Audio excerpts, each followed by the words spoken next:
What's going on, everybody? I'm going to go ahead and take you along as we do a used computer in this 2010 Dodge Journey. As you see here, we have this authorized software update number. This is the latest calibration that was installed more than likely in this computer. We'll verify that with YTech. And this over here is our salvage yard computer. We're going to go ahead and see if we can trick YTech into programming this for us.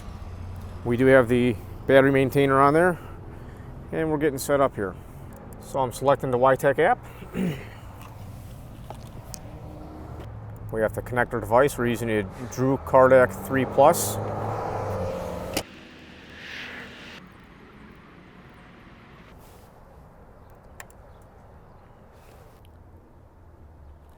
For those of you that don't know, you got to use your Google Authenticator app to get your code. 602794.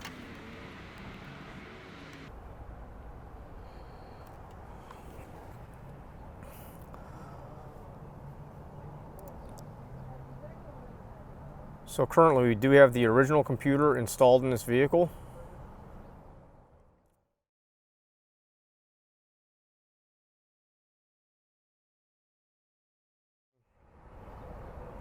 We always start with a fresh scan of the vehicle. You see we're only at 12.1 volt here. Let's go ahead and make sure I got the maintainer on.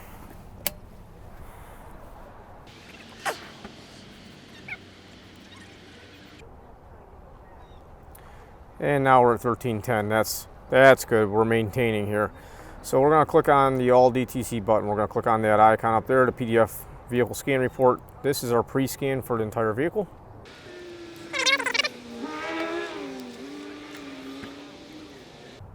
Now we can go ahead and see that there is a flash update for this PCM. So if we click on this, you're going to see here that the latest calibration for this computer is a 68041-283AD, and we've got the AB. So at this point, we're going to go ahead and turn the key to the off position. Go ahead and take that out, toss that there. Now we're going to go ahead and put the new used computer in. When you're doing this, be real careful that you don't bang your computer into your positive terminal there. It will brick the computer. Ask me how I know.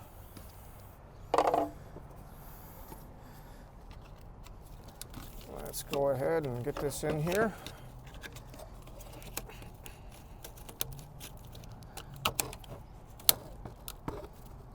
And these connectors can be finicky if you don't push down and squeeze and all that stuff just right. It will not latch all the way, and that's a problem I see a lot of technicians have where they don't get it on all the way. We're looking pretty good there. So I'm going to lay this right here. I don't want that to flop over and hit that positive terminal. Should be good. And there's our old unit. I am going to turn the key on right now to the run position.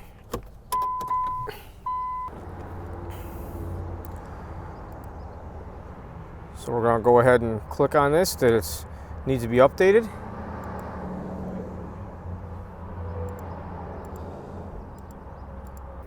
We're just going to type in replacement ECM. Help if I could spell. That's all right. Flash ECU. Now I have to select a subscription. I do have one of these subscriptions available, one of two available. There you go. Click on next. Now we have to log into our Tech Authority account.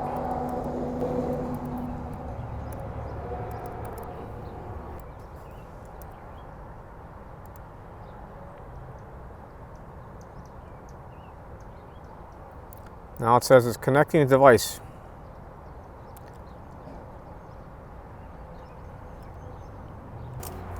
I'm going to click on continue. Now when we're doing this used computer, we do still have to get the VIN number written and the security reset on this vehicle. Very important we do that. Now, if we have a PIN code from Chrysler, if you own a PIN code for the vehicle, you can go ahead in there and go into the WCM, hit PCM replace function, and that will overwrite the VIN and relink to security. But I don't have a PIN code for this vehicle. I can pull a pin code with my Autel 608 if I wanted to, but what I'm going to try to do first is go into this vehicle with the J2534 toolbox after the PCM is programmed and rewrite the VIN. Many times on these Chryslers of this vintage, rewriting VIN will reset the security, even though it says it's not a supported module for a skim reset. It's doing it on the background, something with the secret keys getting accepted by the PCM from the WCM or the ignition node as it does that. So follow along, we'll see what happens.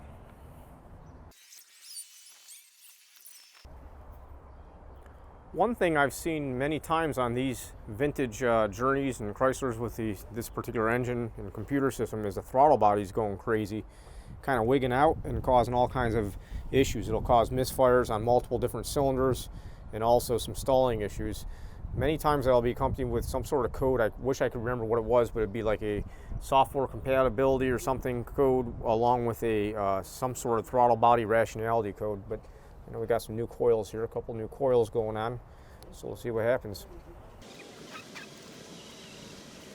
And for those of you not familiar with programming Chryslers, I wish I didn't just stop recording, because as I did that, the wipers just cycled, and I believe that was the cycling of the switching of the modules from the PCM to the TCM. I think it does both, because you see now it says over here, it says the racing logical block and re-downloading it.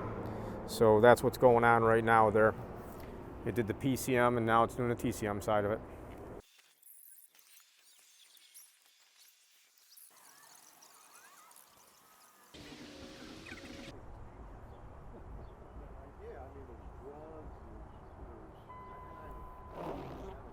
Okay, fries are done. Gonna go ahead and turn the key off.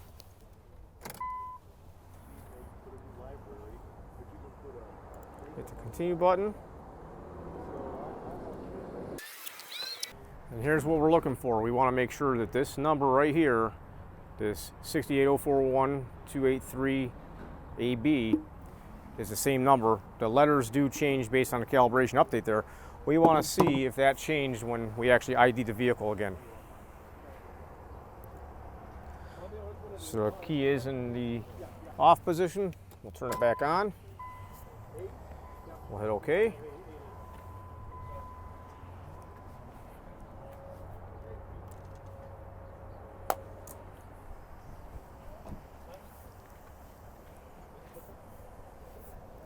And we're good. So that's what it says it did. It didn't know that we switched the computers.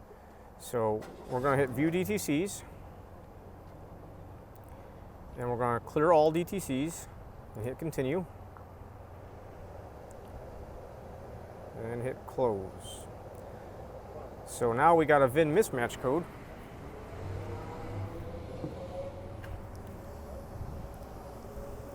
And that's expected, right?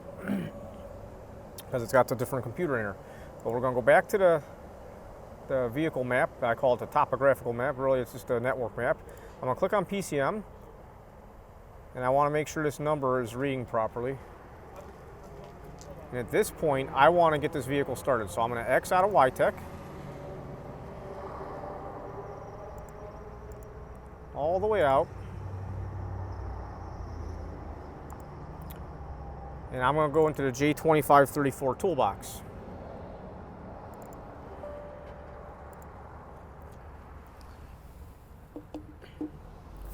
This is the software you get with your DrewTech product. We're going to click Auto Login. And two things we can accomplish right here is we go to North American and go to Chrysler. We're going to do two things. We're going to read the part number. We're going to click on Get Part Number, and this is going to show us the VIN number of that used computer, and we'll see the calibration. So I'm going to hit OK, turn the key off. I really didn't, but I'm going to take a screenshot of this. Get out of there. So we need to change this VIN number to the proper VIN number. And on, like I said, this vintage Chryslers, many times I can get it to go through. If we click on Skim Reset, it's not going to work. Okay. It's going to say not supported down here. There we go. PCM type not supported. That's okay. We're going to go to ECU VIN reset, and we can hit read VIN if we want. It's no problem. it pulls a VIN number. But we don't want this VIN number. We want to type in our own VIN number. So now we're going to verify this. I'm going to read it back. 3 Delta 4, Papa Golf 4, Foxtrot Bravo, 9 Alpha Tango 169er 225. I'm going to click on Write ECM VIN. Key's already on.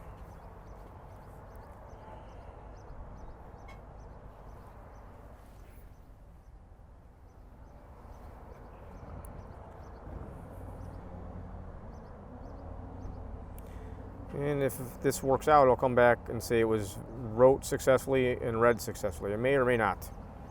Most of the time this process works, but there have been some times where for whatever reason it doesn't work, and I ended up using like an Autel. The 608, the 508 would work as well to pull the pin, and I'll show you that as we go here. I'm so glad you guys are along for the ride. As you see here, we are sitting in no man's land. This has been going on for a few minutes. I had gotten a call and a couple of emails I had to respond to, so let me show you. The key's still on. I didn't do anything there. We still have the flashing security light, and you can tell that our car deck is kind of in the middle of doing something. All the lights are lit up solid. Not digging that too much. So it's not normal for this to be here for more than, say, 30 seconds at most, maybe a minute. That's kind of going on the long side. So I'm going to go ahead and turn the key off, which I don't like doing in the middle of processes. And I'm going to unplug the J box, and I'm going to exit out of the CarDAC 3 Plus. This is not my preferred way of doing stuff. I'm going to go back into the J2534 toolbox, disconnect it fully, and reconnect it, hit yes, and we'll see if it did anything. I'm plugging back in the J box to the vehicle, and we're going to take another stab at this, guys. I did not realize that as I exited the J2534 toolbox, my screen recording software kind of glitched out and wasn't capturing my new windows. So I went and tried to do the J2534 VIN rewrite one more time here, and as you see, it failed. I am showing some sort of activity, or at least I was. We did have a little bit of blinking lights on the CarDAC 3 Plus, but it has stopped now. So I think we're dead in the water once again. So unfortunately, this happens. I'm going to turn the key off, yank the plug, and guys, do not yank the plug unless you know what you're doing and you're confident about the risk you're taking. I will tell you that there are many GM programs that sometimes take a very long time, and you just have to go ahead and let it run its course. So here comes plan B. We're going to fire up our Autel. This is a 608. We're going to go to IMO immobilizer. I'm going to accept. We can hit the read VIN number, auto detect. This will go ahead and read the VIN number that's in that used computer, which is okay. It's really okay. It's not a big deal, I think. So we're going to hit OK.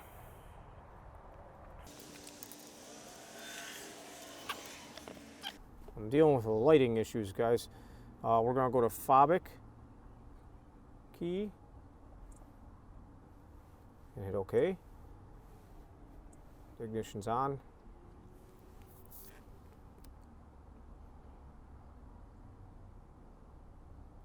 All right. So we got a pin of OK. And we can go IMO status scan.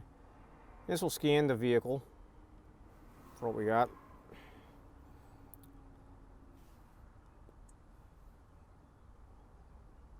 And it will pop up in here, I believe, the PCM VIN original and PCM VIN current. So you see our VIN number ends in 225, and VIN number on the, I'm sorry, yeah, 9225, yep. It's funny how they do this. Yeah, it says 225 there. So this is still scanning, and we're going to have to go through, and we're going to go into, I don't know, let's go into IMO learning. Let's see what this says. Mobilizer can. Let's see. I don't mess with this too much, but we'll see. Key learning, ECU information. Nope, this is not what we want. We're going to escape. And I'm going to escape again. And I don't see this. We're going to go back over to the hop function, see if it's there. And if not there, we're going to go into, we don't want to do key learning or all keys lost. This tool is more of a key programmer. We're going to go to IMO module replacement, and we're going to go to PCM control module replaced, and OK, and we're going to type in the pin code. OK, and then we're going to see if it says we want to, the current VIN of the wireless module is this. To update it, to update the current VIN in the PCM, hit OK, hit OK, and this should take care of it. Right to the powertrain control module is successful. Now you see our VIN number up here is at 4771. So we'll probably exit out of this one more time and just go into it and see if everything changes. Okay, the transfer of the secret key was successful. That's good. And I'm going to escape out of this all the way. I'm going to run back over here. I'm going to turn the key off. And as you see here, just so you see, we do have the flashing security light. Turn the key off. And it is normal to have this flashing security light when you turn the key back on. Many times we have to reset the module to get that out. But turn the key on. See if we have a light. It'll probably go out and come back on. There it goes. Now we're going to go back and we're going to go and hit escape one more time. Escape all the way. I just want to read the VIN here, make sure it changed.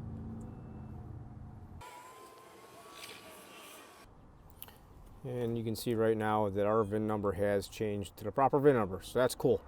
So at that, I'm going to turn off the auto. I'm going to escape out of here. And because I do have the factory scan tool for this vehicle, I want to use that for scanning and making reports and stuff. So go back here, turn the key to the off position, unplug the auto, I'll plug in our G box again.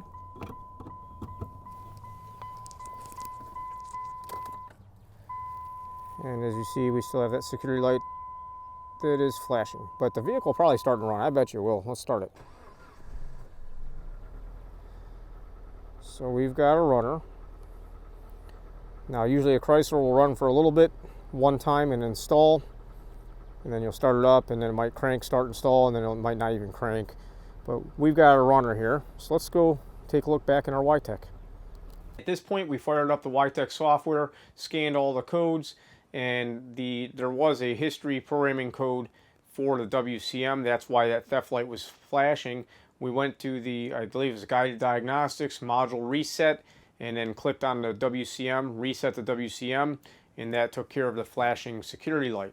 Now one thing I gotta tell you that I had in this video, but it kind of got chopped off, I want to tell you is on a used computer for a Chrysler, I do not recommend doing an ECT learn or electronic ETC learn, electronic throttle control learn. The reason is, in my opinion, from my experience, I've had dozens of these things where if I do the learn electronic throttle control function, I hit the button, it'll tell you push the pedal to the floor for 6 seconds, release. If it fails, if there's anything even slightly wrong or out of specification with that throttle body on that engine, it will fail and it will have no throttle. So you could have a vehicle that starts and runs and you hit the accelerator, will run just fine, and then you'll go to learn ETC and then it'll fail right away. So I don't recommend doing that with a used computer because you may have to get a throttle body. Thanks a lot for taking the time to watch this video. Please do like, subscribe, hit that notification bell. Be sure to check out the link in the description to hands-on auto training courses. There are free packages available and paid packages too. If you just sign up for the free package, I guarantee you're going to get some information that you don't get on YouTube here. So I appreciate everybody's support. Have a great day.